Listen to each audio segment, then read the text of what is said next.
Welcome to Monk's Moon Temple. Find a comfortable place, perhaps where you won't be disturbed for a little while. Let your shoulders soften. Let the weight of the day begin to dissolve, just for these moments. You don't have to do anything. You don't have to achieve anything. Just be here. Listen to the sound of my voice as you might listen to the distant sound of a stream, or the wind moving through ancient pines. For 35 years, I have walked this path, sat in stillness, and learned from the silence. And what I wish to share with you tonight is not a complex philosophy, but a simple, profound truth that has been carried for millennia. It is a truth about protection. Not with shields or walls, but with the most intimate attention. The Buddha, in his timeless wisdom, taught that the entire world trembles with suffering, seeking shelter. And he pointed to a refuge that is already with you. He said, "Be an island unto yourself. Be your own refuge. There is no other refuge." This, perhaps, is the most empowering gift of Buddhism, the understanding that the peace and safety you seek for the world must first be cultivated within the boundaries of your own being. When you protect your own mind, you create a sanctuary. And from that sanctuary, protection radiates outward, without effort, touching everything. Tonight, we will embark on a long, gentle journey through this idea. We will wander through stories, some from my own life, some woven from the fabric of timeless understanding. We will explore what it means to truly guard your heart, and in doing so, how you become a guardian for all hearts. So, settle in. Let your breath find its natural rhythm. And let us begin. Let us start not with a bamboo pole, but with a different image altogether. Imagine, if you will, a vast, ancient kingdom. This kingdom is your life. Its landscapes are your experiences, its people are your relationships, its weather is your changing moods. And at the very center of this kingdom stands a citadel. A silent, strong, luminous fortress. This citadel is your mind, your awareness, your heart. Now, for so many of us, we spend our entire lives running along the outer walls of the kingdom. We are the soldiers patrolling the distant borders, trying to control who comes in and who goes out.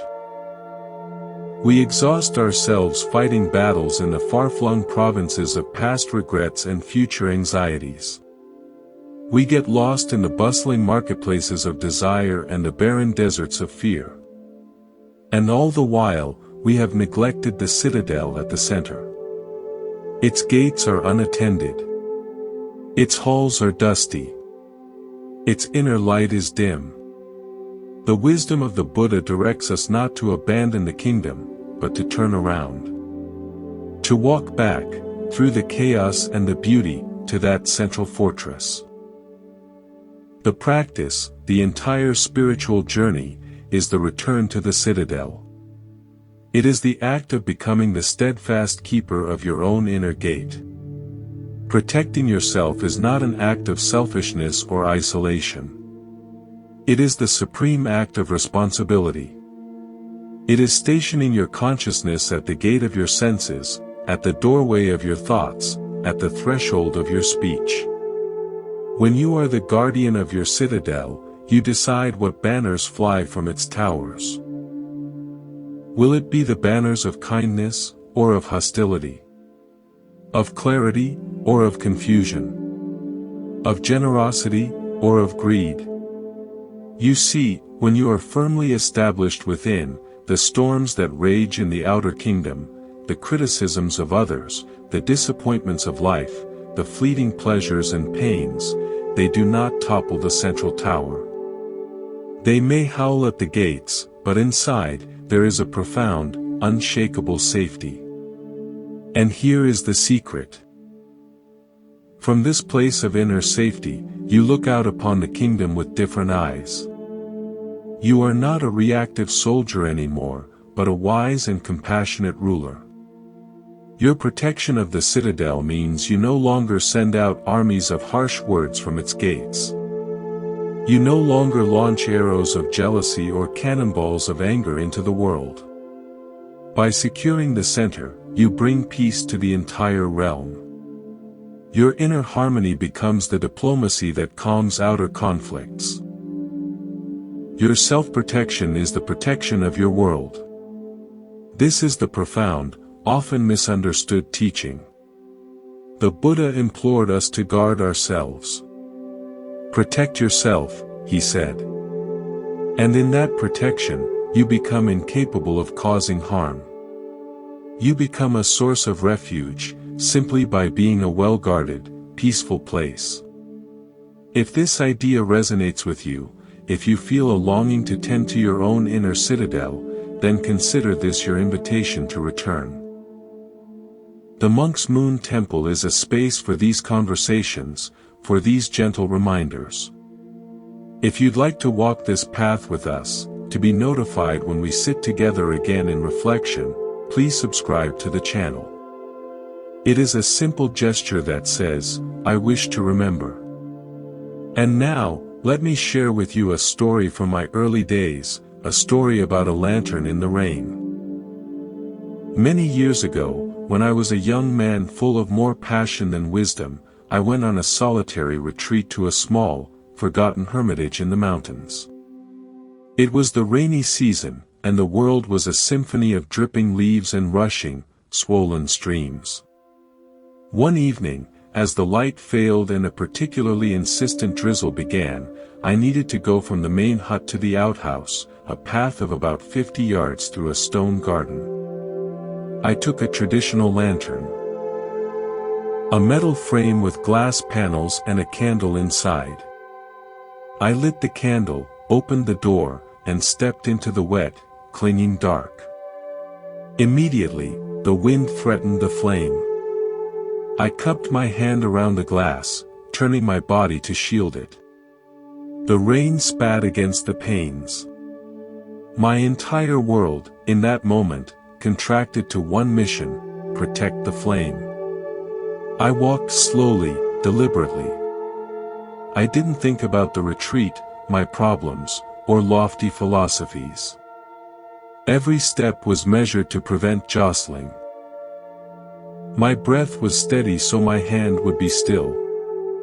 My awareness was utterly focused on that fragile, golden light flickering behind the glass. When a gust came, I stopped, turned my back, and became a wall. The rain blurred my view, but the flame remained clear and bright. I reached the outhouse, did what I needed to do, and began the journey back. The same intense, singular focus. Protect the flame. Shelter the light. Bring it home. When I finally re-entered the dry, dark hut and closed the door, I placed the lantern on the table. I sat before it, catching my breath. And as I watched the steady candle flame, now safe from the storm, a realization washed over me with more force than the mountain rain. That flame was my own mind. My peace. My awareness. My goodness. And the world, with its winds of gossip, its rains of bad news, its dark paths of uncertainty, is constantly trying to extinguish it. We venture out into that world every single day. And what do? We leave our lantern exposed. We throw open the glass and complain when the flame sputters. We hold it carelessly, sideways, while running, and then wonder why we are left in the dark, angry and lost. The Buddha's teaching on protection is the teaching of the lantern bearer. Your primary duty, your most sacred task as you walk through the rainy seasons of your life, is to protect that inner flame. You must cup your hand of mindfulness around the glass of your senses. You must turn your body of intention against the winds of unwholesome thought. You must walk with the deliberate care of one who carries precious light. When you protect that flame so fiercely, something beautiful happens. First, you make it home. You remain intact, unextinguished. But second, that flame you have guarded now illuminates the hut. It allows you to see the book, the bed, the bowl of soup. It creates a circle of warmth and visibility around you. By protecting your light, you create light for your immediate world. You cannot give light if your candle is out. You cannot guide others if you are lost in the dark yourself. The practice of self-protection is the practice of keeping your lamp lit, so that you have light to offer when others are fumbling in the gloom.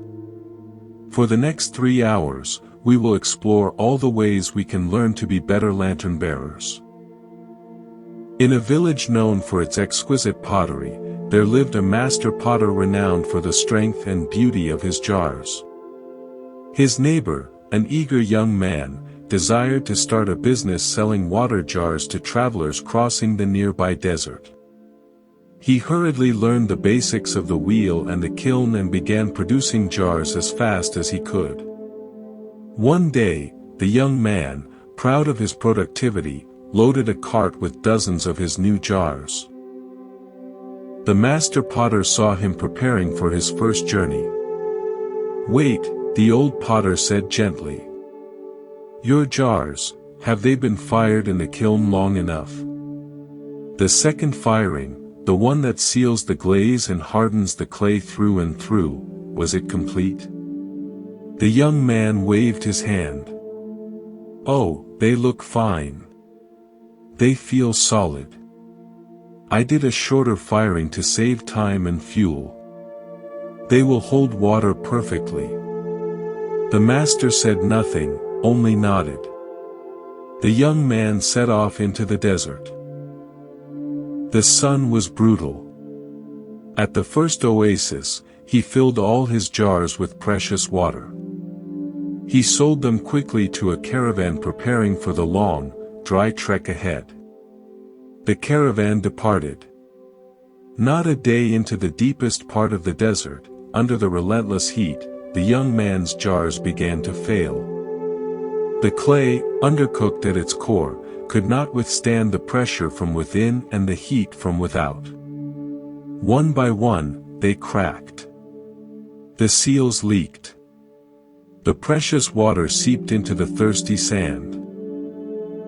The caravan was left in crisis, their trust broken, their survival threatened, all because the jars that were meant to hold and preserve the vital substance were themselves fundamentally unsound. The young man, hearing of the disaster, was ruined and ashamed. He went to the master potter in despair. The master placed a hand on his shoulder. "You wished to provide water to the thirsty," he said. "A noble intention. But you forgot the first law of the potter. The vessel must be made strong before it is asked to hold anything of value. You cannot give strength from weakness.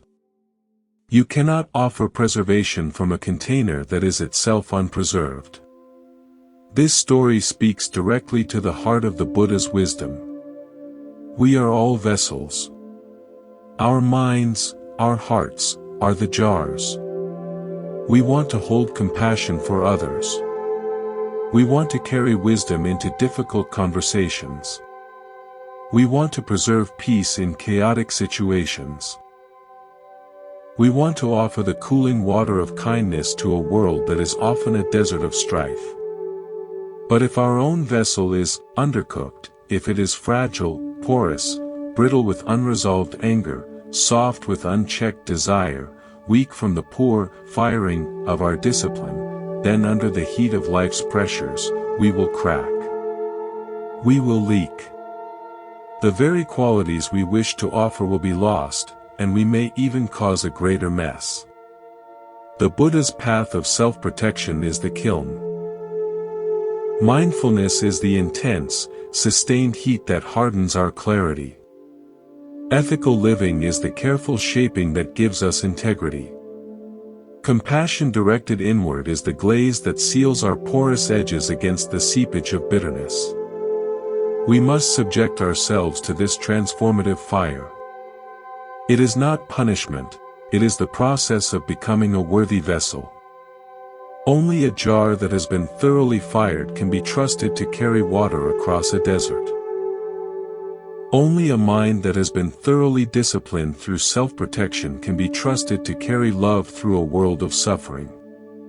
Your first duty is not to carry the water, your first duty is to become the strong jar. The carrying will follow, naturally, effortlessly. So how do we become the keeper of the citadel? The bearer of the lantern? The potter of our own well-fired vessel? The Buddha gave us a master key, a single tool that unlocks all these roles.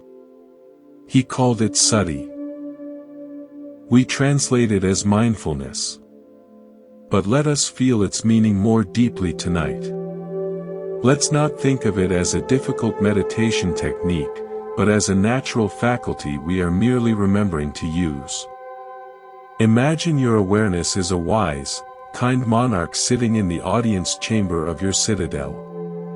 Before this monarch flows a constant procession. This procession is your experience.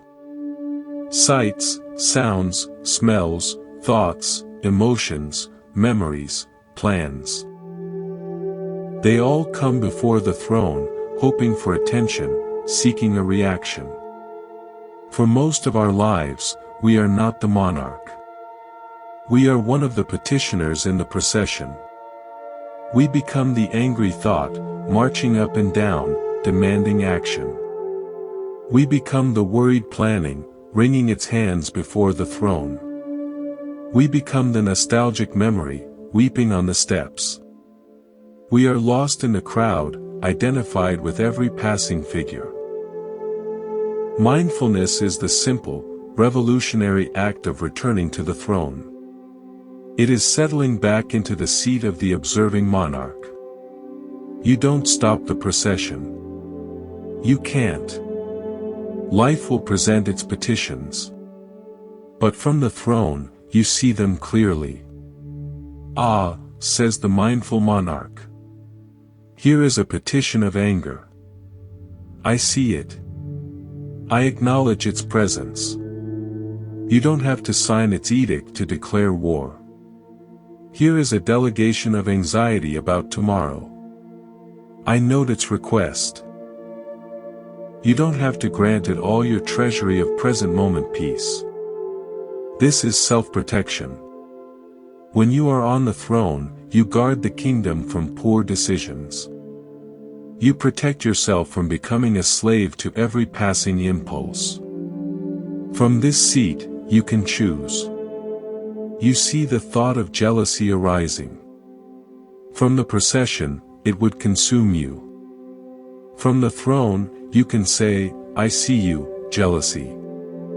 You may pass through, but I will not build a monument to you. I will not act on your advice. The Buddha taught this as guarding the sense doors. The eyes, ears, nose, tongue, body, and mind are gates to the citadel.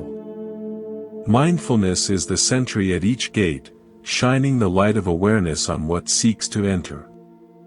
This sight is beautiful, but if I cling to it, it will bring sorrow when it changes.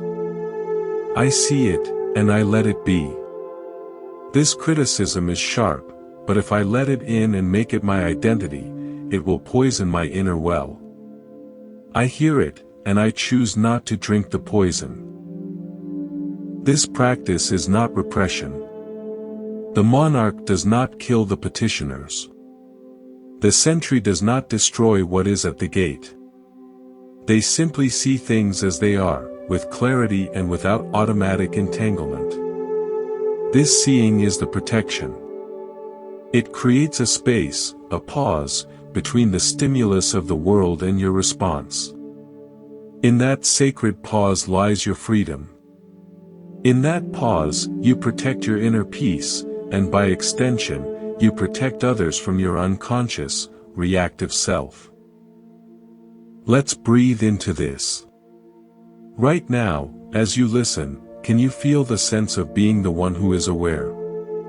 Not just the thoughts, but the space in which thoughts appear.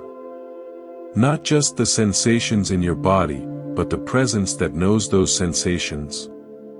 Gently, kindly, take your seat on the throne. Let the procession of sounds, of my words, of your own thoughts, just flow by. You are the watcher, the knower, the still center. This is your citadel. This is where you are always safe. Rest here. In a town between two forests lived two gardeners. The first gardener, Ananda, tended a plot on the east side. The second, Ilara, tended a plot on the west. Both desired beautiful, flourishing gardens to share with the town, where children could play and the weary could find rest. Ananda began by looking at Ilara's plot. He saw weeds beginning to sprout. Oh no, he thought, her garden will be ruined, and then the weeds will spread to mine. He spent hours each day fretting over Ilara's weeds, shouting advice over the fence, and even occasionally sneaking in at night to pull a few, all while his own plot lay untilled, unseeded, neglected. Ilara, meanwhile, began each day in her own plot. She prepared her soil with care. She planted seeds of flowers and herbs she loved. She watered them diligently. She learned to identify the weeds in her own garden, not with hatred, but with understanding. And gently removed them when they were small. Her attention never wavered from her own earth. As the seasons turned, Ilara's garden became a paradise. Flowers bloomed in succession, filling the air with fragrance. Herbs grew lush and healthy. The town folk were drawn to it, finding peace and joy there. The beauty was so abundant, it spilled over. Birds that nested in her garden carried seeds to other places. Pollinators from her flowers visited every plot in town. And what of Ananda?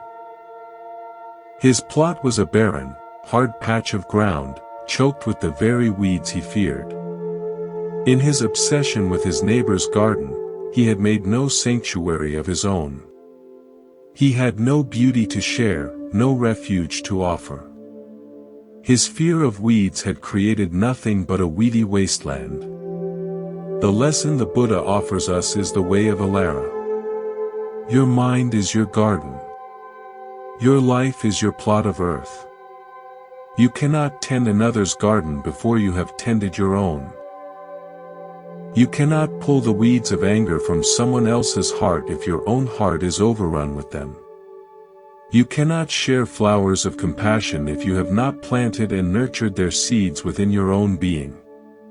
Protecting yourself is the diligent gardening of your inner landscape. It is preparing the soil with humility. It is planting seeds of wholesome intention through your thoughts. It is watering them with consistent, mindful practice. It is weeding out the thoughts of ill will, of greed, of delusion, as soon as you notice them, not with violence, but with the firm, gentle hand of awareness. When you do this, a miracle occurs, just as in Ilara's garden. Your inner flourishing becomes so abundant that it cannot be contained. Your peace becomes a fragrance that touches those around you. Your stability becomes a shelter others can sense. Your kindness naturally overflows its borders. By focusing on protecting and cultivating your own inner goodness, you automatically contribute to the goodness of the whole world. You stop trying to fix others and become a living example of what is possible. Your well-tended garden becomes a gift to all who pass by. Early in my training, I lived near a high mountain lake. It was famously still, a perfect mirror for the peaks and the sky. My teacher gave me a simple, frustrating task: go to the lake each morning. Do nothing but look into it. Report what you see. The first morning, I went. It was windy. The surface was a chaos of chop and ripples.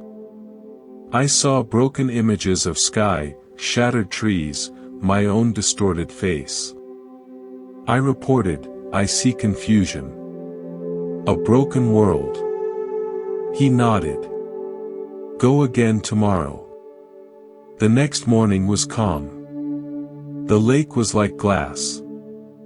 I knelt and looked down. The reflection was so perfect it was dizzying.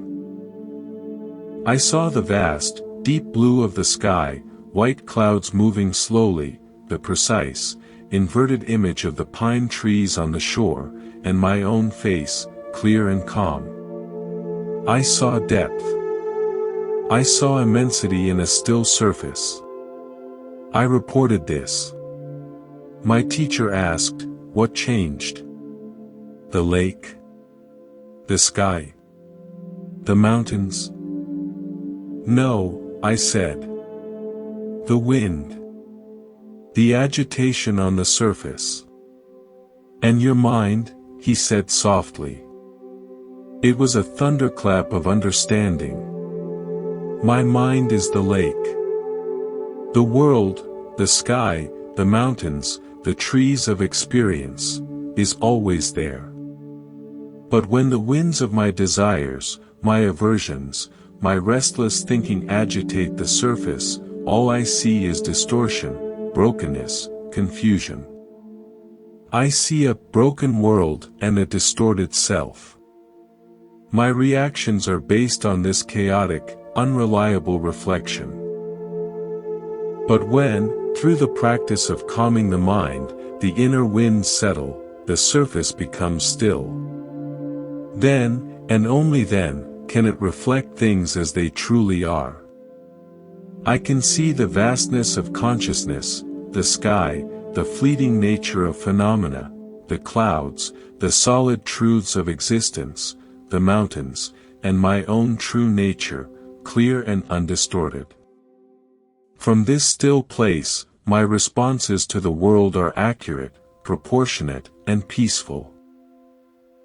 The Buddha's path of self-protection is the practice of calming the wind.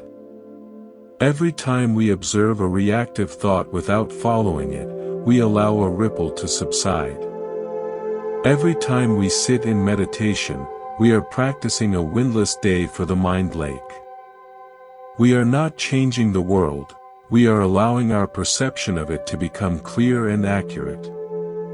Protecting yourself means guarding the lake from unnecessary storms. It means not throwing the stones of gossip into it. It means not stirring the mud of old resentments from the bottom.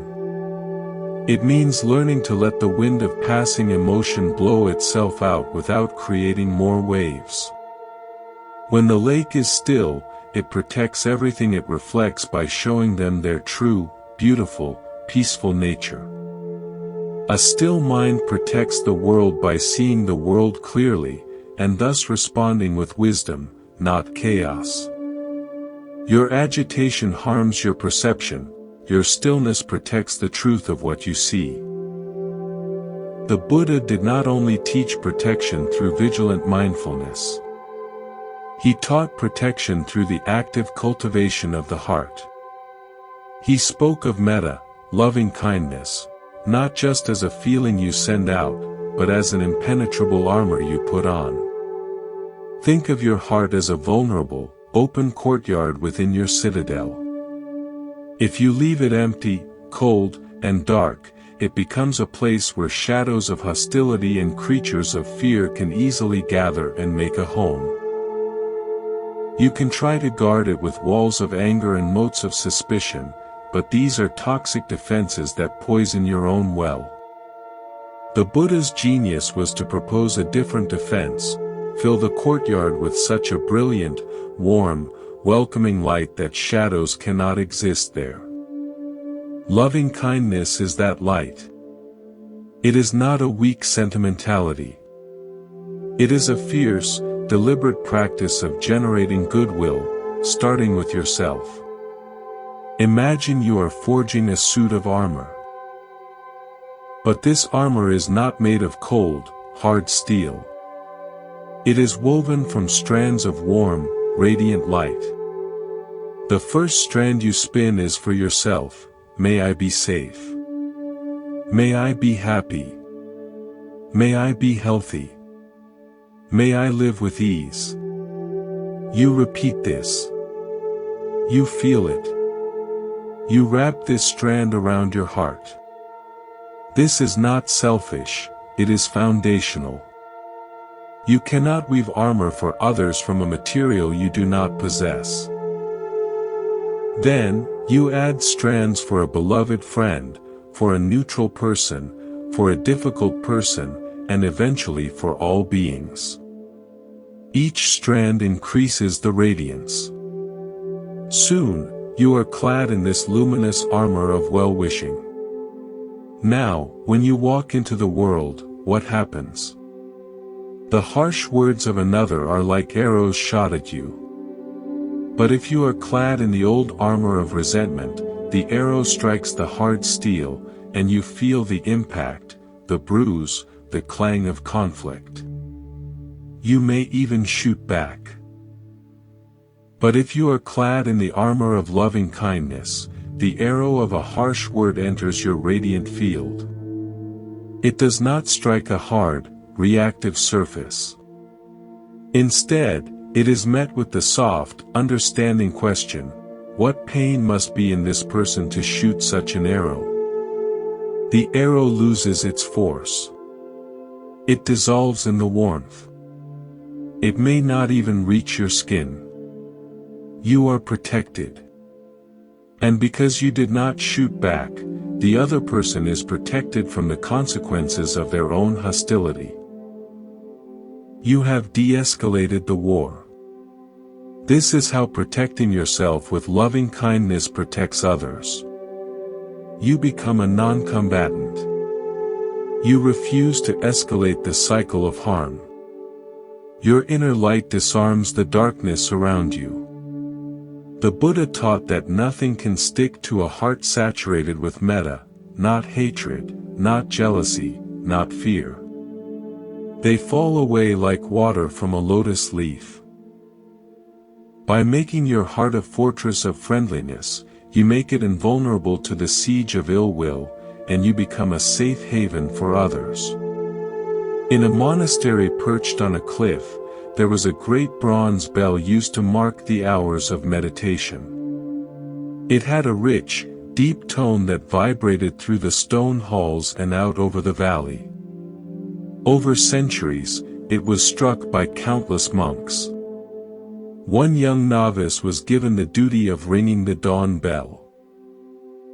He took his role very seriously, wanting to ring it with perfect strength and purity. But he was also very sensitive to criticism. One morning, an older monk grumbled, "Your strike is too weak. You lack conviction." The next morning, the novice swung the striker with all his might. Another monk complained, "Now it is too harsh. You have shattered the morning peace." The novice was distraught. He tried soft strikes, hard strikes, quick strikes, slow strikes. Each time, someone found fault. He became anxious, then resentful. His ringing became erratic, a discordant clang that truly did disturb the peace. The abbot observed this. One evening, he took the novice to the bell tower. Instead of giving him the striker, he said, "Touch the bell." Puzzled, the novice placed his hand on the cool bronze. "Now," said the abbot, "make it ring without striking it." The novice was confused. I cannot. A bell must be struck to make a sound.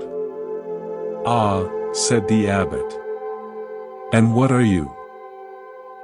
In that moment, the novice understood. He was the bell. The criticisms of the other monks were the strikers, sometimes soft, sometimes hard, coming from different angles, at different times. His job was not to control the strikers. His job was to be a good, clear, empty bell. A bell that is well cast, centered, and hollow can absorb any strike and transform it into a clear, true, resonant note. A bell that is cracked, or clogged with dirt, or tense, will produce a nasty sound no matter how it is struck. His anxiety and resentment were the dirt and cracks in his own being. By trying to react to every strike, to defend himself from each criticism, he was only making himself more brittle, more noisy, inside. He was forgetting to be a bell. The Buddha's teaching on self-protection is learning to be the silent, empty, resonant bell. The world will strike you. It will hit you with pleasure and pain, praise and blame, gain and loss, fame and disrepute. These are the 8 worldly winds in Buddhism. If you are identified with the surface that is struck, you will be knocked about, bruised, and you will make a reactive, unpleasant sound. But if you protect your inner emptiness, your inner stillness, if you maintain the clear, hollow space of mindful awareness at your core, then when the strike comes, it will pass through you. It will cause a vibration, yes, a feeling, a sensation. But you, as the awareness, are the space in which that vibration arises and falls away. From that centered emptiness, the vibration transforms into wisdom. A strike of criticism becomes the resonant note of self-reflection. A strike of loss becomes the deep tone of compassion for all who suffer loss. You are not damaged by the strike, you transform its energy into something beautiful and meaningful. Protect your inner silence, your inner hollow readiness. Do not fill yourself with the dirt of old grievances or the cracks of fixed views. Then, no matter how life strikes you, your response will be clarity, not clutter, resonance, not reaction. In this way, you protect your peace, and the sound you give back to the world is one of harmony, not discord. On a treacherous, fog-shrouded coast, there stood a lighthouse. In it lived a keeper, whose sole purpose was to tend the great lantern. His duty was simple but absolute: keep the light burning, the lens clean, and the mechanism turning through the night, regardless of the weather. One fierce winter, a terrible storm arose. Waves as tall as cliffs assaulted the rocks. The wind screamed like a banshee. The lighthouse shook to its foundations. Inside, the keeper was terrified. He could hear ships in the distance, blowing their foghorns in desperate, blaring notes of fear. His heart ached for them. He thought, I must save them. I must go out and somehow guide each one to safety. He imagined launching a tiny rowboat into that maelstrom, shouting directions over the wind. But he knew it was impossible. He would be swamped in an instant. He would die, and the light would go out. So, with a monumental act of will, he turned his back on the chaotic, desperate sounds outside. He blocked them out. He focused entirely on his prescribed duty. He trimmed the wick. He polished the glass lens until it shone. He carefully wound the clockwork that turned the beam. He ensured the flame was bright and steady. He did his job perfectly while the storm raged.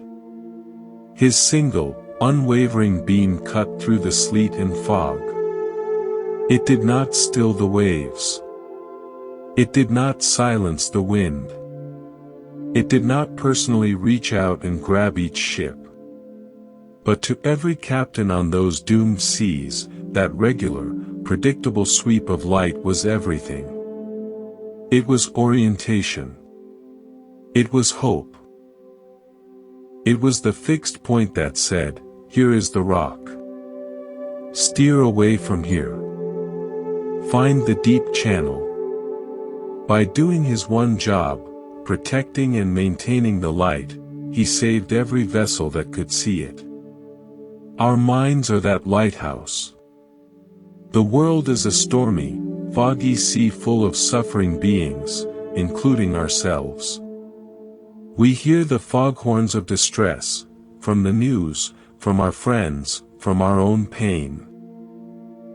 Our compassionate impulse is to launch our little rowboat of advice, intervention, or worry into the storm. We want to fix it all directly. But this often leads to us being overwhelmed, drowned in empathetic distress, and our inner light, our peace, our clarity, goes out. The Buddha's way is the way of the lighthouse keeper.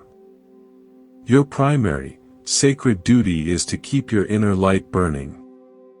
Your light is your mindfulness, your compassion, your ethical integrity, your peaceful presence. You must tend it. You must protect it from the storms of distraction and negativity. You must clean the lens of your perception through meditation. When you do this, you become a beacon. You don't have to chase down every suffering ship. You don't have to calm the ocean. You simply stand firm in your own truth, your own peace, your own kindness. Your very presence, your stable, loving awareness, becomes a guiding light for those lost in their own storms. People will gravitate toward your calm. Your consistent goodness will show others where the rocks are. By protecting your flame, you offer direction to all who can see it. You save others not by jumping into their chaos, but by refusing to let your own light be extinguished. The world needs lighthouses, not more rowboats adrift in the storm. The Buddha placed immense importance on speech. He called it a powerful karma, a force that shapes reality. To protect yourself and others, you must learn to guard the gateway of your mouth. He called this right speech, speech that is truthful, helpful, kind, and timely. Let's understand this as a protection ritual. Imagine every word you speak is a seed. You are constantly planting seeds in the garden of your relationships, your environment, and most importantly, in the soil of your own mind. When you speak harshly, you are planting a thorn bush. First, it grows in your own mental garden, pricking you with the agitation of anger every time you remember it. Then, it grows in the other person's garden, causing them pain and likely prompting them to plant a thorn bush of their own in return. Soon, you have a thicket of hostility where nothing beautiful can grow. Gossip is like planting a fast-spreading, poisonous weed. It might seem exciting at first, but it quickly chokes trust and poisons the community. Lies are like planting mushrooms in the dark.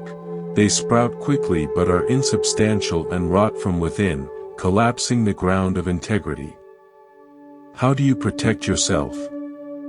You become a conscious, sacred gardener of words.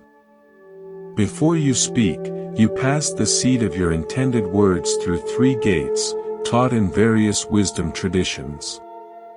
1. The gate of truth. Is this seed true? Not exaggerated, not distorted, not a rumor. 2. The gate of kindness. is this seed helpful? Is it necessary?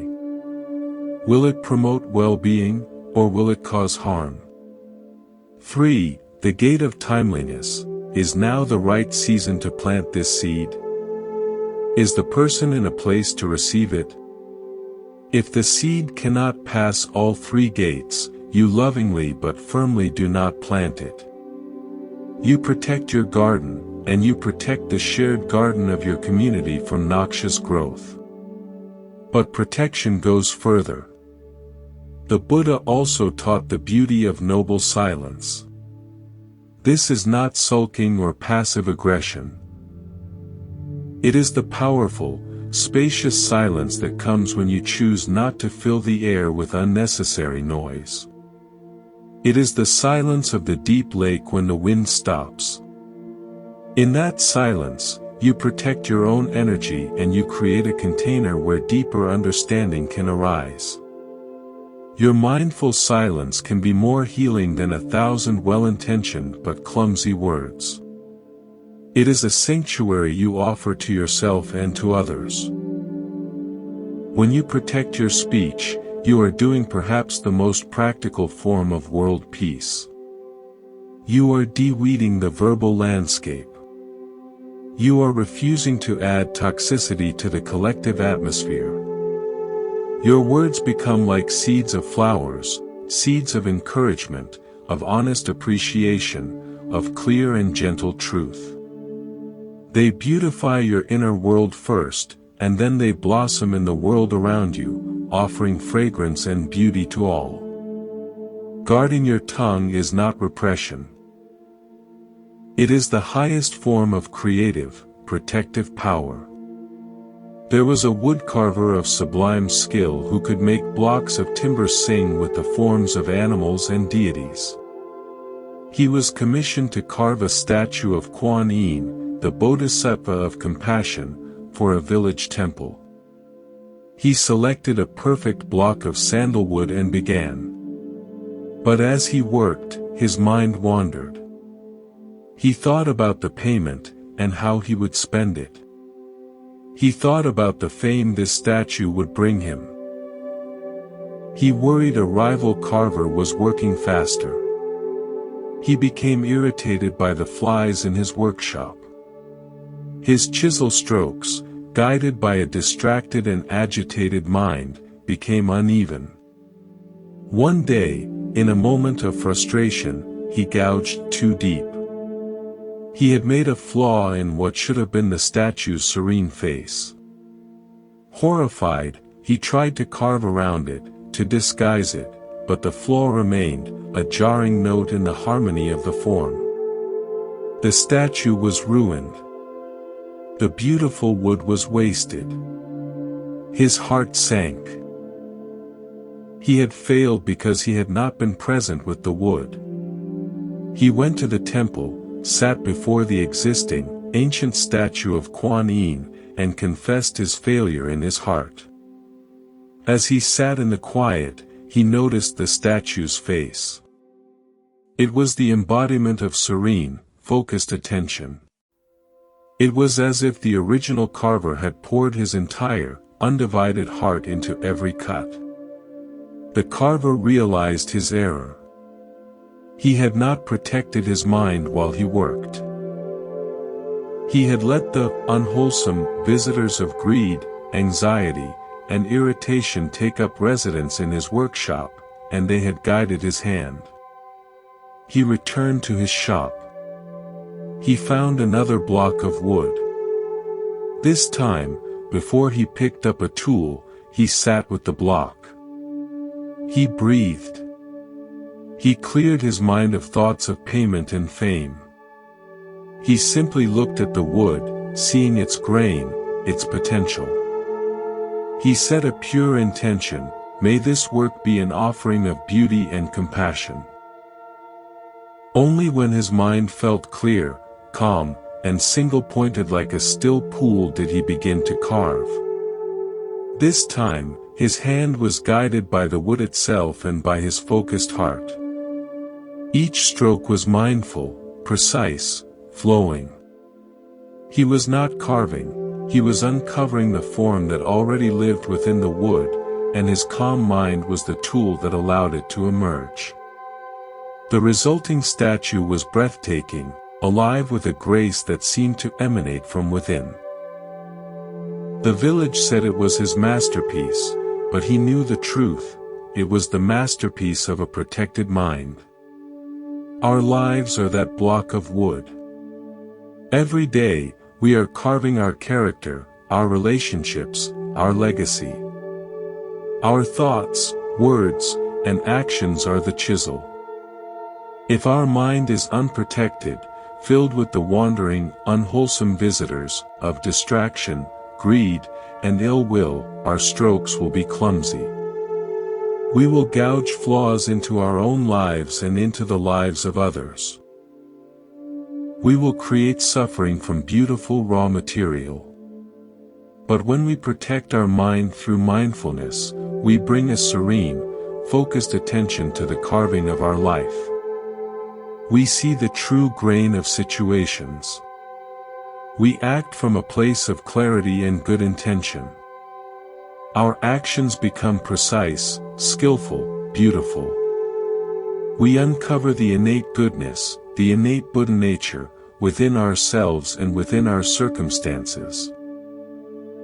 By protecting your mind in the present moment, you protect the beauty of your entire future creation. You become the master carver of a benevolent life. All the practices we've discussed, mindfulness, loving kindness, wise speech, are like building stronger walls for your citadel. But the Buddha offered an even more profound protection, one that changes the very ground on which the citadel stands. This is the protection of right view, specifically, the deep understanding of anicca. Impermanence. Everything that arises, passes away. Every sensation, every feeling, every thought, every experience, every relationship, every life itself, it is all in a constant, flowing state of change. We suffer because we forget this. We try to protect things that are inherently unprotected. We cling to pleasure, fearing its end. We push away pain, hoping to make it permanent. We build our identities on shifting sand and then are devastated when the ground moves. True protection lies not in trying to stop the flow, but in understanding its nature. It is like learning to swim in a river, rather than exhaustively trying to build a dam against its current. Imagine you are in a movie theater, watching a very intense, scary film. You are gripping the armrests, your heart is pounding. You are afraid for the characters. You are lost in the story. Now, imagine you suddenly remember, I am in a movie theater. This is a film. It is just light projected on a screen. That memory is the awakening of right view. It doesn't make the images disappear, but it completely changes your relationship to them. You might still feel suspense, but the gripping terror is gone. You are protected from the full force of the illusion because you know its nature. Your life is that movie. The Buddha's teaching on impermanence is the gentle reminder, this is a passing show. When you deeply know that the pleasant feeling is just a visitor, you can enjoy it fully without the anxiety of clinging. This too shall pass. When you know the painful feeling is just a visitor, you can greet it with spacious awareness without the terror of resistance. This too shall pass. This is the ultimate self-protection. You stop declaring war on reality. You stop trying to make the temporary permanent. You relax into the flow of change. You protect yourself from the crushing disappointment of unmet expectations and the agony of loss by holding all things lightly. And how does this protect others? When you are not desperately clinging to your own story, your own opinions, your own possessions, you become incredibly spacious and generous. You don't need others to be a certain way to make you feel secure. You can let them be fluid, changing, imperfect. Your understanding of impermanence grants others the freedom to be themselves, to grow, to make mistakes, to change. You become a sanctuary of acceptance in a world trying to freeze-frame everything. You protect others from your demands, your rigid judgments, your clinging need. You offer them the ultimate gift, the freedom to be part of the great, flowing river of life. In a village by a great river, there was a legendary weaver. She was said to weave a cloth so fine it was like wearing flowing water, and it brought immense comfort to the wearer. Many apprentices came to learn her secret. She would take them to the river bank and say, "Watch the river. Tell me what you see." The first apprentice said, "I see water, moving fast." She sent him away.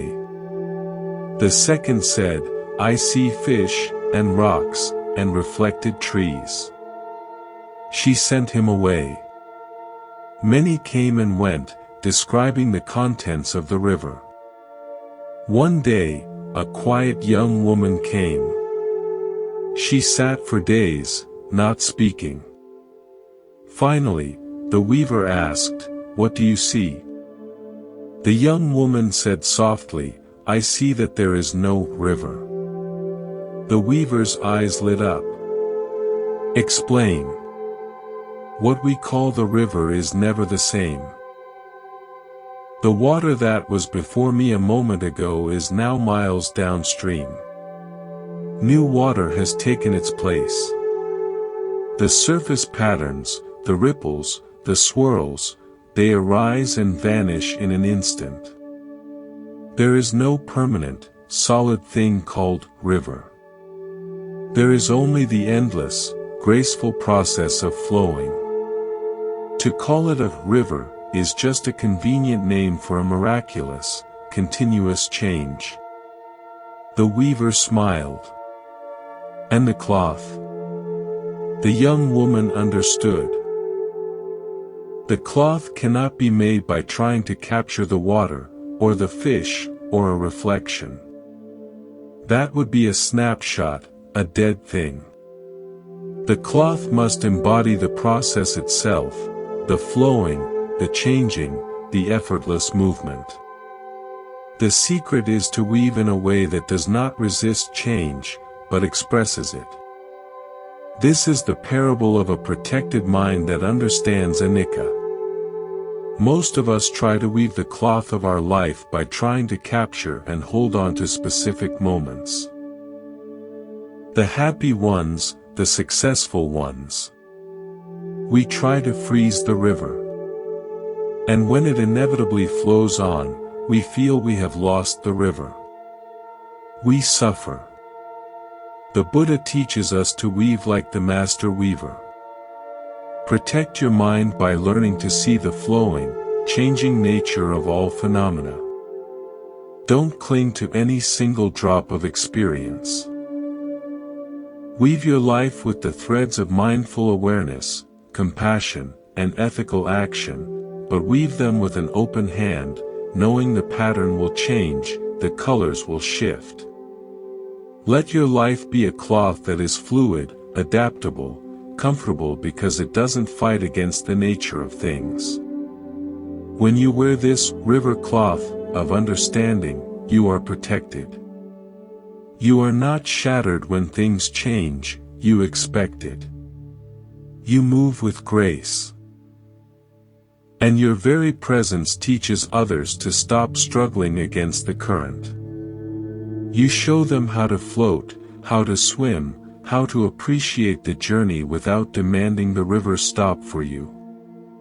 You protect them from the futile war with impermanence by embodying peace within it.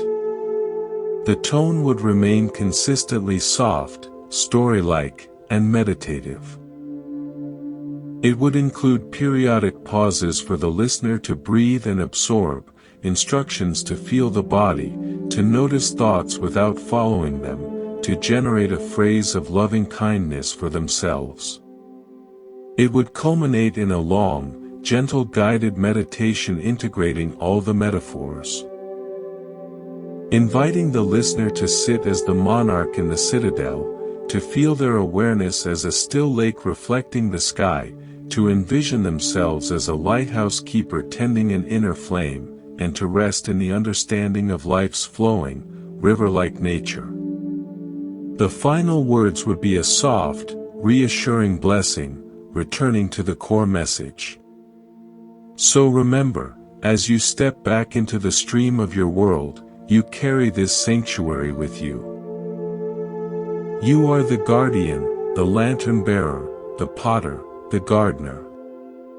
Protect the space within you. Tend to it with the fierce tenderness of a protector. For in that tending, in that guarding, you do the most profound service to all beings. You create a pocket of peace in the universe. And from that pocket, peace spreads, one protected heart at a time. You are safe. You are the refuge you have been seeking. Protect that knowing. Nurture it. And in doing so, you protect us all. Thank you for being here, in the Monk's Moon Temple. May you be well. May you be happy. May you be peaceful. May you be free.